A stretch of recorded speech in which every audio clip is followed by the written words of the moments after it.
یہ 20ویں صدی کے آغاز کے وقت جسے ہم پورا کہتے ہیں مڈل ایسٹ، بلکہ صرف مڈل ایسٹ نہیں، پورا شمالی افریقہ سلطنت عثمانیہ کا حصہ تھا، خلافت عثمانیہ۔ لیبیا، الجزائر، مصر، پورا حجاز، یمن، پورا عراق، شام، اور یہ شام ہی کے حصے ہیں در حقیقت، اردن اور لبنان، یہ سب، یہ شام عرب، عراق عرب، یہ پورا علاقہ خلافت عثمانیہ یہ اس کا حصہ تھا۔ پہلی جنگ عظیم میں انگریزوں نے عربوں کو بغاوت پر آمادہ کیا، غداری پر آمادہ کیا، انہوں نے خلافت عثمانیہ کے خلاف بغاوت کی،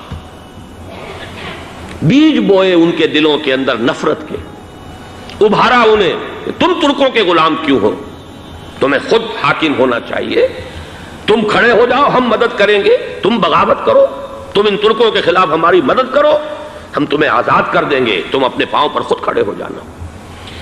یہ بہت ہی ہمارے لیے دردناک المیہ ہے اس پہلی جنگ عظیم کا۔ کرنل لارنس جیسا شخص، برطانوی استعمار، اور اس کے نتیجے میں عربوں نے بغاوت کی۔ اور اس قدر دردناک بات آپ کو بتا رہا ہوں، میں پہلی مرتبہ جب سن 62 میں حج کے لیے گیا مدینہ منورہ میں، ابھی وہ ریل کے انجن کھڑے ہوئے تھے۔ یہ ترکی کے زمانے میں، سلطنت عثمانیہ کے زمانے میں بغداد سے مدینے تک ریلوے لائن تھی۔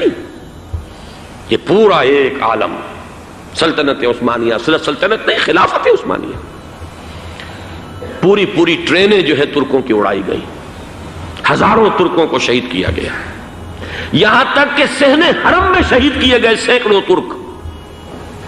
یہ جرم تھوڑے نہیں ہے، معمولی نہیں ہے۔ آج جس کی سزا مل رہی ہے، معلوم ہونا چاہیے کہ وہ جرائم کون کون سے تھے۔ اب بھی جو لوگ گئے ہیں انہوں نے دیکھا ہوگا، ترکی کا قلعہ موجود ہے اوپر پہاڑی کے اوپر، حرم کا جو سب سے بڑا دروازہ ہے باب ملک عبدالعزیز، اس کے سامنے ایک لائبریری ہوتی تھی، اب تو غالباً وہ بھی گرا دی گئی ہے، اس کے پیچھے پہاڑی پر ترکوں کا قلعہ ہے پرانا، اس پر توپیں موجود تھیں۔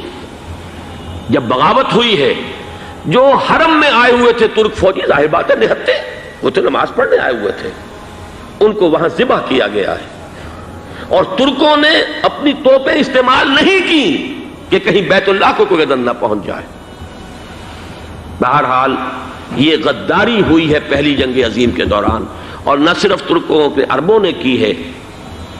جیسا کہ میں نے کہا تھا، دو ہیں سب سے بڑے مجرم روئے ارضی کے اوپر امت مسلمہ کے طبقات۔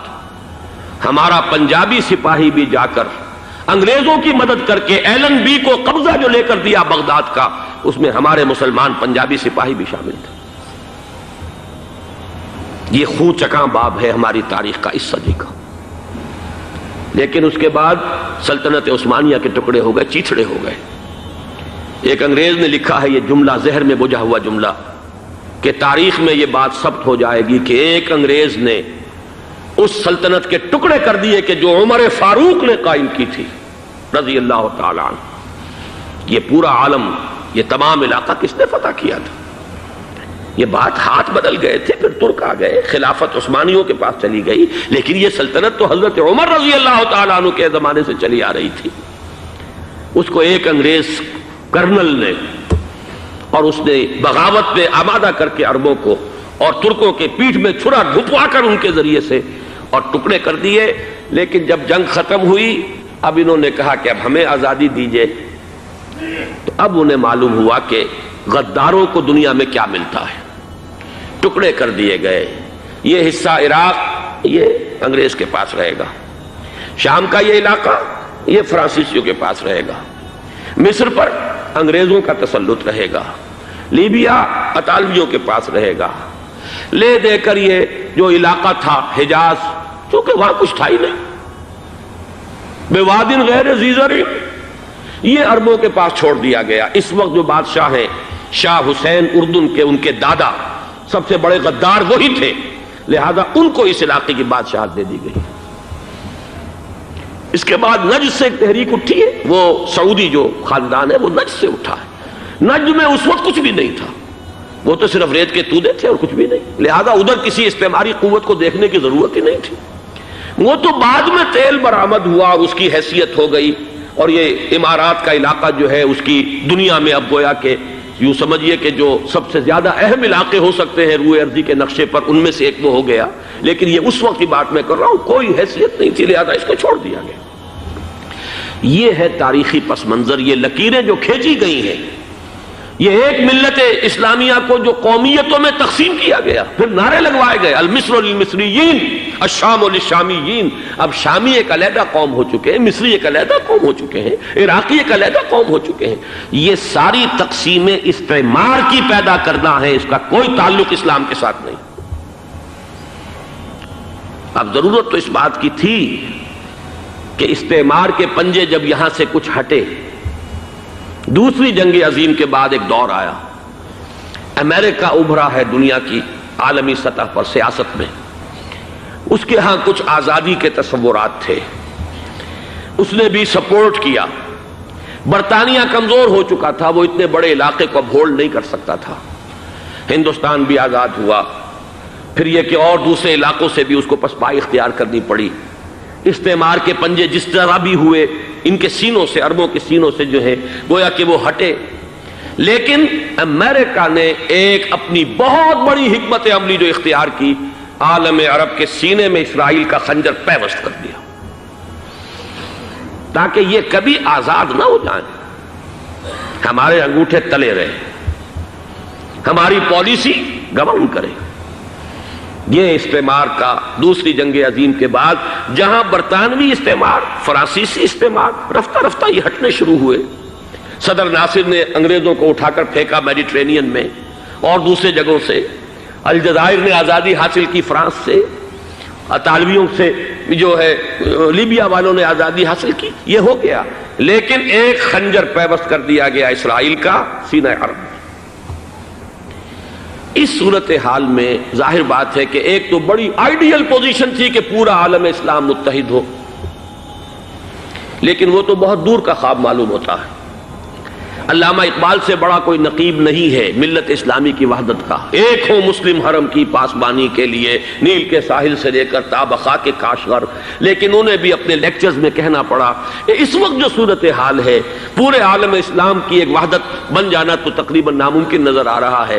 اگر کسی طرح ایک common wealth of Muslim nations وجود میں آ جائے تو بھی بڑی کامیابی ہوگی، لیکن اس سے بھی پہلے یہ تو زیادہ آسان تھا کہ عالم عرب ایک وحدت کی شکل اختیار کر لے۔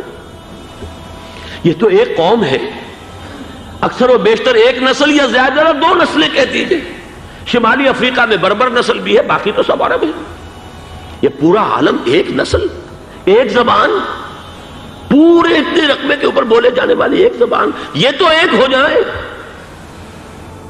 افسوس یہ ہے کہ اس کا ایک ہو جانا، ایک شخصیت ابھری تھی جو مذہبی مزاج کی شخصیت تھی، جو دینی مزاج کی حامل شخصیت تھی، اگر اس کی قیادت میں عالم عرب متحد ہو جاتا تو واقعتاً ایک بہت بڑا جو ہے مرحلہ وہ طے ہو جاتا پوری عالمی ملت اسلامیہ کی ایک وحدت اختیار کرنے کا۔ وہ شخصیت تھی شاہ فیصل شہید کی، اور اس لفظ کے ساتھ ہی آپ کے ذہن میں آ گیا ہوگا کیوں انہیں شہید کر دیا گیا، کس نے کیا کرایا،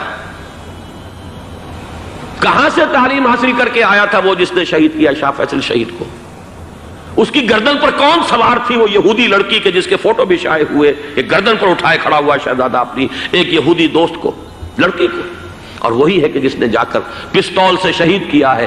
جان میں اچھی طرح جان لیجئے، جیسے بارہا میں نے عرض کیا ہے کہ حضرت عمر کو شہید کرنے والا کہنے کو ابو لولو فیروز تھا، لیکن اس کے پیچھے پورا ایرانی نسل پرستی کا جو پورا پس منظر ہے، اسے تو ہر شخص جس کی ذرا بھی نگاہ جو ہے جو صرف منظر کو نہ دیکھ رہی ہو، پس منظر کو بھی دیکھنے والی ہو، وہ تو جان لے گی کہ ابو لولو فیروز ایک فرد کا نام نہیں تھا، وہ ایران کا انتقام تھا عالم عرب سے۔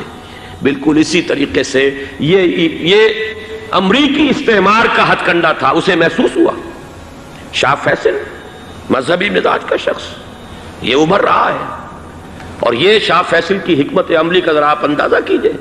لاہور میں سمٹ کانفرنس ہوئی، اس میں وہ آئے، سب سے ٹاورنگ پرسنالٹی پورے اس وقت عالم اسلام کے اندر شاہ فیصل کی تھی، اور وہ گویا کہ ایک بہت ہی جس کو کہا جائے کہ ایک بہت ایلڈرلی، ایک بزرگانہ ایک شخصیت جو ہے، اور انہوں نے اپنی دولت کے دروازے، عرب میں وہ مشہور تھے کہ نہایت خسیس اور بخیل انسان ہے، اس لیے کہ وہاں وہ خرچ کرتے تھے حساب کتاب کے ساتھ، لیکن ان کے خزانے کھلے ہوئے تھے عالم اسلام کے لیے، ادھر بھی مدد ہے، ادھر بھی مدد ہے، ادھر بھی کام ہو رہا ہے، ادھر بھی کام ہو رہا ہے۔